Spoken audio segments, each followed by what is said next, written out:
Вистинско време за првиот разговор ова утро. Веќе добро знаете дека овој термин ни е резервиран за нашите редовни гости, редовни пријатели, докторите од клиничката болница Аџибадем Систина. А ова утро наша чест и задоволство е доктор Емилија Мирчевска, медицински директор на клиничката болница Аџибадем Систина. Добро ви утро.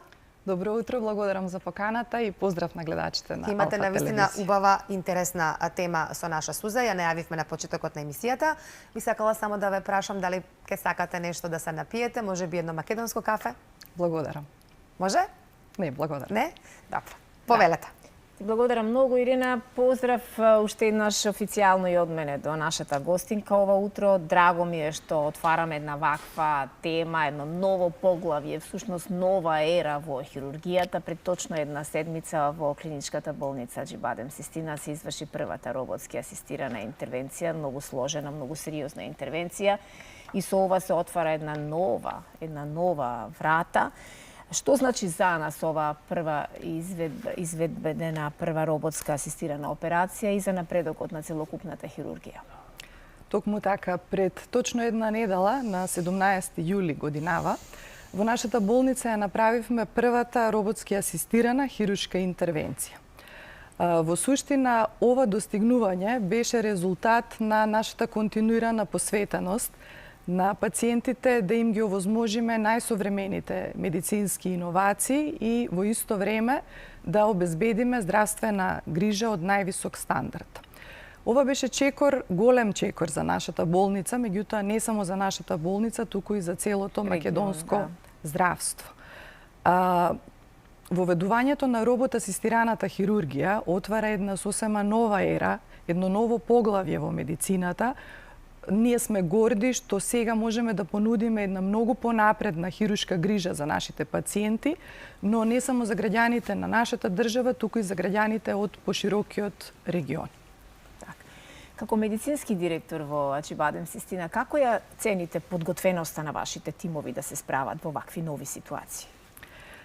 Историски гледано, воведувањето на роботската хирургија, односно на роботските системи во хирургијата, датира уште од доцните години на крајот на 90-тите години на минатиот век, кога првите роботски асистирани операции се јавуваат на подрачјето на Европа. Меѓутоа, официјалното влегување на роботската хирургија во медицината се случува во 2001 година, значи пред повеќе од 20-25 години, кога Американската асоциација за храна и лекови го издава првото одобрение за употреба на тогашниот роботски систем, познат ден денес Да Винчи, во лапароскопската хирургија. И со тоа се воведува една нова терминологија во медицината, која што се користи се до ден денеска, а тоа е робот асистирана минимална инвазивна хирургија. Веќе една година подоцна, во 2001 година, на светот му беше презентирана првата телехирушка интервенција во медицинските кругови, позната како Линдберг операција. Во таа телехирургија беше овозможено, односно на светот му беше демонстрирано, вадење на жолчно кесе, односно холецистектомија, која што ја направија хирурзи во Њујорк на пациент кој што лежеше во болница во Франција преку тогаш актуелниот Зеус роботски систем. Од тогаш па наваму, во последните веќе скоро 30 години, роботската технологија се повеќе се развива, се усовршува. Денеска ние имаме можност да користиме робот, вклучително и овој кој што клиничката болница Аџибадем Систина го има, кој што има висока резолуција, висока 3D резолуција, чии што роботски инструменти се исклучително прецизни. Па само за илустрација ќе кажам дека роботската рака, која што во основа ја заменува човековата рака, но не и човековиот ум, има можност да прави движења во 7 различни агли, во 7 различни рамнини, што далеку ги надминува можностите на човековата шака. Ме прашавте како се одвива подготовките во нашата болница, како и при воведување на секоја нова медицинска техника на работа, така и ние поминавме еден извесен период на внимателно планирање, тренинг, едукација на нашите тимови, стручни престои, се до конечно добивање на сертификатите за безбедно управување со роботскиот систем. Јас сум особено благодарна на целиот медицински тим на нашата болница, кој што зема учество во реализацијата на првата роботски асистирана хируршка интервенција, вклучувајќи ги сите доктори, медицинските сестри, инструментарките, помошниот персонал и техничкиот персонал на болницата, без чија што напорна работа, ентузијазам и мотивација немаше да биде ова возможно. Ако не се лажам, вие и бевте дел од оваа интервенција како дел од анестезиолошкиот тим. Постојат ли некакви поинакви специфики кога станува збор за ваква роботски асистирана во поглед на анестезијата? Така е. Беше особена професионална гордост да се биде дел од оваа прва робот асистирана хируршка интервенција во нашата болница.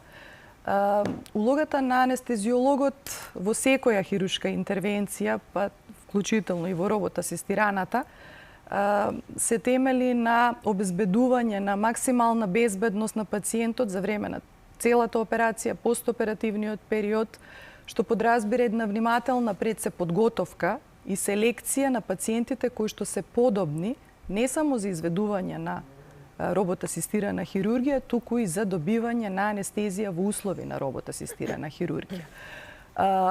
Во основа анестезијата која што се користи во робот асистираната хирургија се темели на правилата на лапароскопската хирургија. Меѓутоа, постојат два важни моменти кои што го зголемуваат предизвикот на анестезиологот и отвараат можност за евентуални несакани моменти за време на интервенцијата. Едниот од нив е специфичната положба во која што пациентот се поставува за време на робот асистираните интервенции. Ние велиме тоа е една позиција на длабок Тренделенбург, кога телото се поставува во една прилично нестандардна положба, а тоа е искосено со главата надолу, па вие имате пред себе пациент кој што личи дека ќе ви падне со главата на земја. Со самото тоа што ова е неприродна положба и отстапува од стандардната хоризонтална положба, се случуваат известни промени во органите и органските системи. Па така, настанува поинаква редистрибуција на крвта во човековото тело. Сега, горната половина на телото, која е искосена долу, речиси до подот, трпи голем наплив на крвоток. Следствено на тоа се зголемува и притисокот во горната половина на телото, за разлика од долната половина, каде што вообичаено се работи, тоа е абдоминалната празнина или пределот на крлицата, кои што сега трпат, односно добиваат помалку циркулација. Заради притисокот на абдоминалните органи над диафрагмата доаѓа до потиснување на органите во торакалната празнина. Па ова за последица може да има промени во полнењето и во празнењето на крвта од срцето. Може да даде промени во срцевиот ритам до појава на аритмии, може да даде промени во белодробната функција, во смисол на намалени дишни екскурзии заради притисокот што го трпат долните партии од белите дробови, намалени дишни екскурзии, влошена касна размена, кое што дополнително со второто нешто што е особена потенцијална компликација која што анестезиологот може да ја има е инсуфлацијата на јаглероден диоксид за време на робот асистираните, практично и сите лапароскопски интервенции, кога концентрацијата на јаглеродниот диоксид во крвта се качува и доколку не се менаџира соодветно, може да доведе до, ние велиме, појава на респираторна ацидоза. Но сето ова во рацете на еден искусен, добро трениран, едуциран анестезиолог. Да го споменеме и целиот тим кој што беше на интервенцијата, ако сакате? Така. Првата интервенција која што ја направивме беше уролошка интервенција. Во интервенцијата учествува професор Сотир Ставридис, уролог, доктор Александар Мицковски, уролог исто така, доктор Владимир Лазановски, уролог и јас како анестезиолог. Се разбира, тука се, како што реков, сестрите анестетичари, инструментарки, помошниот персонал и техничкиот персонал. И како се чувствува пациентот вака постоперативно, една недела потоа? Основен предуслов за успешна хируршка интервенција и за роботски асистирана хируршка интервенција е соодветно селектиран и одбран пациент. Нашиот пациент беше токму таков. Интервенцијата помина во најдобар ред, од анестезиолошки аспект не се соочивме со некакви потешкоти. Раниот постоперативен тек, значи пациентот беше разбуден веднаш по завршување на интервенцијата, неговиот ран постоперативен тек се одвиваше во рамките на очекувањата, неколку часа по интервенцијата беше префрлен на хируршкото оделение во неговата болничка соба. Веќе следниот ден беше вертикализиран, мобилизиран, за да 3 дена после тоа биде пуштен на домашно лекување. Прекрасно. Ова е навистина добро да се чуе. Жалам што времето не ни дозволува и некои детали плюс да споделиме, но оваа нова ера, драго ми е што ја отвараме како дискусија токму во утринската програма на Алфа телевизија. Ние секогаш ќе ги следиме сите новитети кои што Аџибадем Систина ги спроведува во нашето здравство.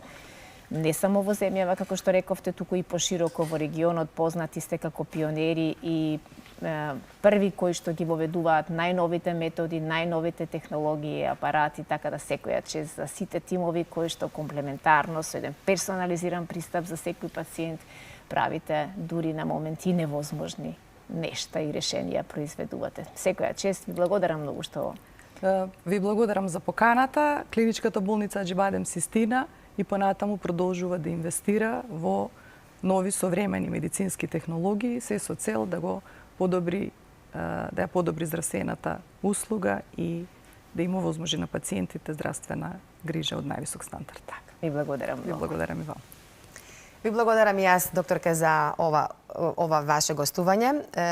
И кажавме ние на почетокот дека денес се одбележува Светскиот ден за грижа на сопственото здравје, 24/7, нели дека 24/7 треба да се грижиме за здравјето. И денеска ете тој Светски ден за грижа на здравјето. Ви благодариме и се за доброто на здравјето на сите нас.